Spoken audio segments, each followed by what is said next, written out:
All right, thank you, Andrea.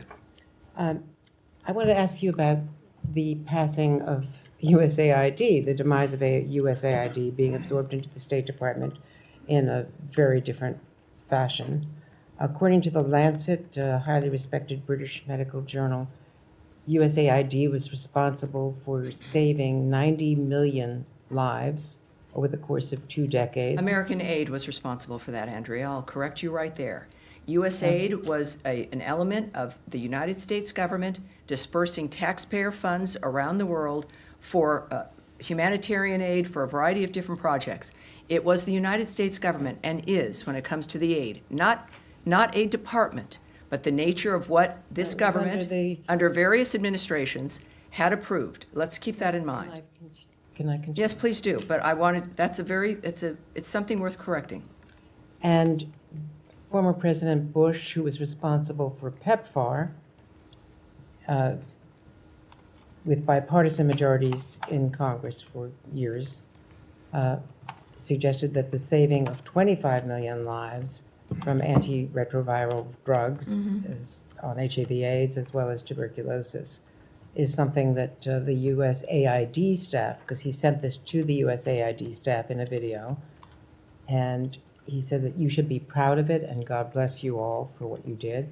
So I just want to ask you about how it is going to be reconstituted, because the secretary's writing on Substack describes it as wasteful and not fulfilling U.S. goals in broad categories, and it's contrary to what Republicans and Democrats have said in Congress for years. Yes, it is, inevitably, it grew into something that was beyond what it was meant to do. There's clearly some very good options and aid that was delivered, and that aid was maintained, but what we found was something that was unacceptable. We've been discussing this transparently from the beginning of the Trump administration and Secretary Rubio's State Department, that this, and I guess I'll have to repeat, that there is the past, things that happened in the past, certainly aid that went out that was beneficial, that has been maintained,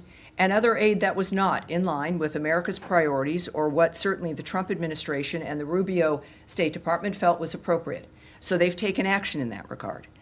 It is also what I've said repeatedly, is even though the mechanism has changed because it grew unable to function in a manner where even auditing was something that was easy to do. There was a refusal to allow an auditing at the beginning of this administration. There was a sense that it was some independent organization, not something associated with the United States government. All of that is absurd. It led to, yes, a dramatic action to look at and to review and to audit the entity. We've done that. A great deal of aid has remained. A great deal has been suspended or cut entirely. It fit well within the nature of needing to reform the government as a whole via the president's executive order to do so and to save money. I'll repeat again, Samantha Powers, the last USAID director under the last administration at the end of 2024, complained in public statements that when she started, only 7% of aid money that was assigned to various projects and groups made it to its intended destination. And that's because of bureaucracy and layers of contractors. And she was proud that she got it up to 10%. All of us would agree that that's unacceptable. And that even if you do cut the amount of money that's going out, doesn't mean that the services get cut. It doesn't mean that the benefits get cut. It could, in fact, mean more services, more benefits with less bureaucracy, with services getting directly to the people who need it. I'll finish. You stated a number of things that I think are unfortunate, and the American people deserve to hear an answer. Because we've also described, you asked, how will this look now? With this reorganization, it fits within the framework of making sure that people assigned to those regions, and we have those, that's called bureaus here, people who are assigned to look at the nature of what's happening in a certain region of the world. They're the experts in that regard.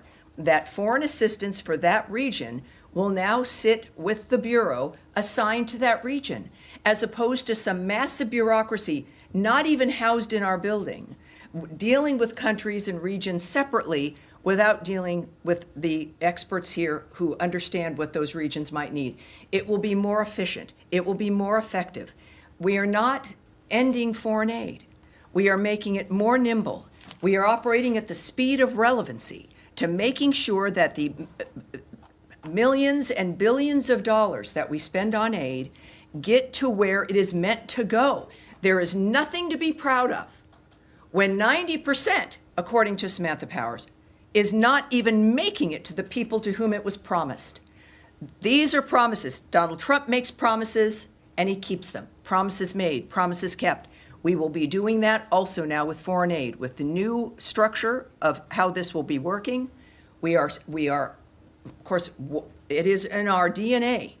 We exist in large part because of the nature of what America stands for as a beacon of hope for the future for the world. We've died on that principle.